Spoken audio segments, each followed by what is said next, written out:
ser homem, ou não é? Porque Salomão, filho do rei Davi, a Bíblia fala que Davi é o rei que foi escolhido por Deus para governar a Israel. Havia problema em Israel. A Bíblia diz que o povo, eles não queriam mais ter um rei invisível, porque Deus é o nosso rei. O povo olhou para outras nações e disseram assim: meu Deus, as outras nações têm um rei humano, um rei visível, pelo qual eles chegam e falam e eles nos ouvem. Nós também queremos um rei humano, um rei com características físicas. A Bíblia fala que Deus, mesmo não sendo da vontade dele, ele permitiu que fosse escolhido Saul. Saul se assentou no trono. Saul, ele governou a Israel. Saul começou muito bonito, começou bem no reino. Começou como profeta no reino, começou profetizando. Saul começou como um homem que lutava pelas causas do povo.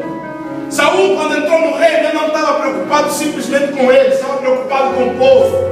Se você ler o livro dos reis, eu tenho uma mensagem gravada: não negocie o teu olho direito. Quando Naás se levantou para lutar ou para matar Israel, a Bíblia diz que Saul se levantou e disse assim: todos os homens que amanhã não estarem aqui para a guerra.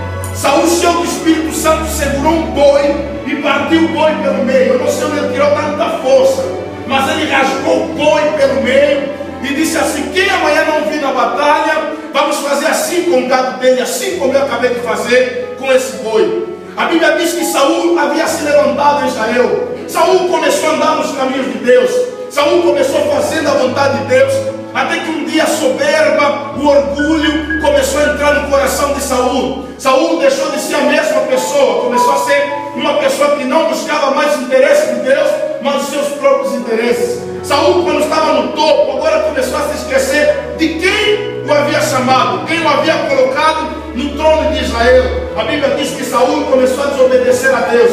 Deus havia mandado Saul para ir a uma cidade, matar tudo, destruir a cidade, sem sobrar nada. Saul matou o pessoal da cidade, mas guardou as vacas.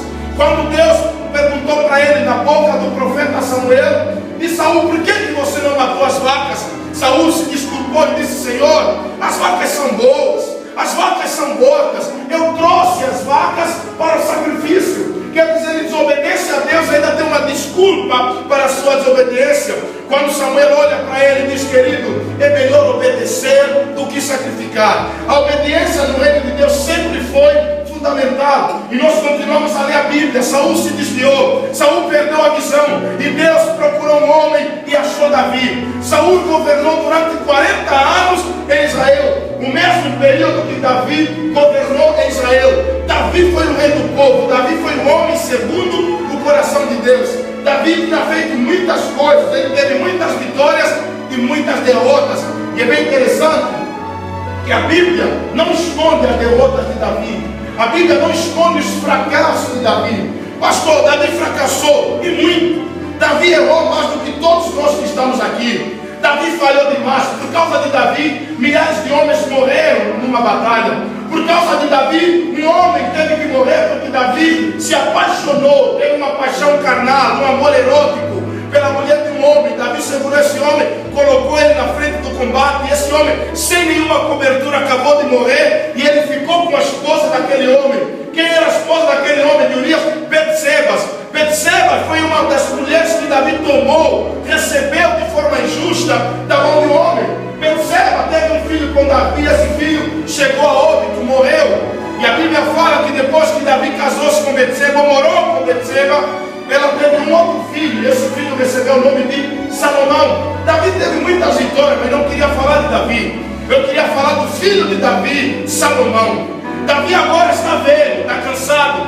Como nós lemos no primeiro livro dos Reis, a Bíblia diz que ele chamou a Salomão e ele disse: filho, eu já estou me preparando, eu já estou aí para o caminho de todo homem, para o caminho de todo vivente. Eu estou aí onde todos os homens vão passar. Qual é esse caminho, pastor? Aquele caminho que eu sempre falo, onde todos são xará. Lá ninguém tem um nome mais bonito, lá ninguém é o cara que estudou mais, lá ninguém é da família mais privilegiada, lá ninguém tem o melhor nome da terra, é xará do cara, não. Existe um caminho onde todo mundo é xará. Qual é, pastor? O caminho onde todos vão ser chamados de falecidos. Todos um dia seremos um dia charados. Verdade ou mentira? Falecido fulano, falecida fulano. Oh, tempo da falecida. Oh, pastor, nossa, está repreendido, eu não vou morrer. Meu querido, não precisa arrepender, a morte vai cuidar de todos nós, amém? Amém. E Davi chamou, a Bíblia diz no verso 1, e aproximou-se os dias da morte de Davi, e deu ele ordens a Salomão, seu filho, dizendo: eu vou pelo caminho de todos os mortais. Davi está dizendo: Salomão, os meus dias da terra já estão acabando. Eu vou para um lugar onde todos os mortais vão, onde todos os seres humanos vão ter que passar por eles. Amor, os meus dias já estão chegando. Por isso, Salomão, preste atenção nas palavras que eu quero dizer para você. São um conselho de um pai, querido. Eu quero dizer para você: os últimos conselhos, eles são mais fundamentais do que qualquer conselho que você ouviu ao longo da vida. Você pode esquecer as várias palavras que o teu pai te falou ao longo de toda a tua caminhada com ele, mas as últimas palavras são as mais fundamentais. As últimas palavras são seletivas. O pai escolhe. Ele não tem tempo de falar muita coisa, porque Davi poderia falar muita coisa para Salomão. Então, as últimas palavras de Salomão, de Davi, ele escolhe as palavras que podem mudar o curso da história de Salomão. Eram os últimos conselhos de Davi para o seu filho. Salomão estava na altura com 20 anos. O pai já estava muito velho, já não se aguentava mais, nem andar mais conseguia. A Bíblia fala no capítulo 1 que Davi, quando lhe cobriam com mantas, as mantas já não lhe aqueciam. Tinham que colocar uma virgem, uma mulher perto dele, para dormir abraçada com ele, para ver se o corpo do rei se aquecia. No capítulo 1 do primeiro livro dos Reis, a Bíblia fala que Davi já estava cansado, arrebentado, quebrado. No universo de conselhos que ele poderia dar para Salomão, ele seleciona algumas palavras. Amados, as últimas palavras de alguém são fundamentais para a nossa vida. Eu não sei se você já viu uma pessoa morrer. Eu não sei se você já viu uma pessoa partir desse mundo. Cada um morre de forma diferente. Só que alguns até quando morrem causam problemas. Verdade ou mentira? Uns quando estão morrendo dizem: eu estou a ver a vizinha fulana. E quando essa pessoa morre, o que a família faz com a vizinha que o filho viu? Ou a mãe viu, ou o pai viu antes de morrer. Aí vão atrás dessa vizinha e dá problema. Então até para morrer nós temos que saber morrer. E Davi soube morrer. Davi chamou seu filho Salomão e disse: olha, eu estou prestes a morrer. Eu ouvi a história de uma mãe que estava prestes a morrer e não morreu, na verdade. Quando ela achou que ia morrer, chamou todos os filhos, começou a confessar, disse: abre embaixo da cama, tem uma bacia, tem algumas raízes, jogam fora para não pensarem que eu era bruxa, e aí um monte de coisa, acabou não morrendo, terminou passando vergonha, e os filhos deram conta que a mãe tinha raízes no quarto. Amém? Então até para morrer, você tem que tomar uma decisão. E Davi chamou Salomão. Davi está deitado na cama, e ele disse: Salomão, eu vou morrer.